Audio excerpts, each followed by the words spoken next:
Kim Chiu sobrang saya na makitang uli ang kanyang kuya William. Ogie Alcacid dinipensahan si Vice Ganda sa mga bashers nito.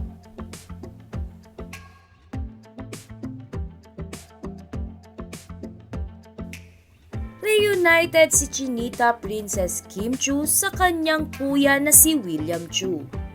Sa IG story na shinare ni Kimi ay makikita na kasama niya ang kanyang kuya William. Masayang masaya naman ang aktres sa pagkikita nilang magkapatid.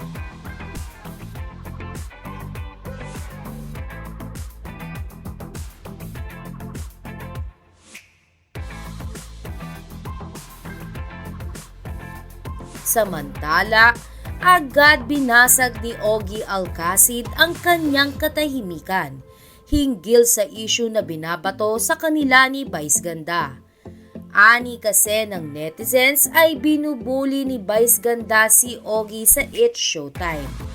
Kaya naman para matigil na ang usapin na ito ay agad na naglabas ng statement si Ogie Alcacid.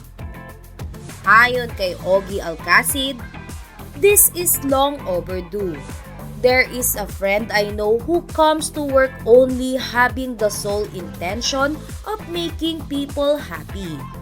This person takes it all for the team, for the show, and for the madlang people.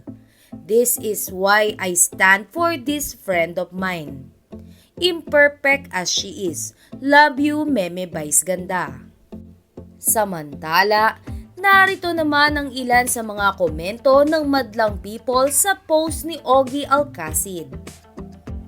"We love you all Showtime family. We are not only standing for Vice Ganda ako, but to the whole Showtime family. Walang taong perpekto pero feeling perfect marami. Wak wak wak. Thanks Kuya Ogie for the unconditional love sa ating meme. We love you Meme Vice at Vice Ganda ako, and the whole at It's Showtime na family. We stand by you, continue on making people happy, and continue helping our fellow Filipinos."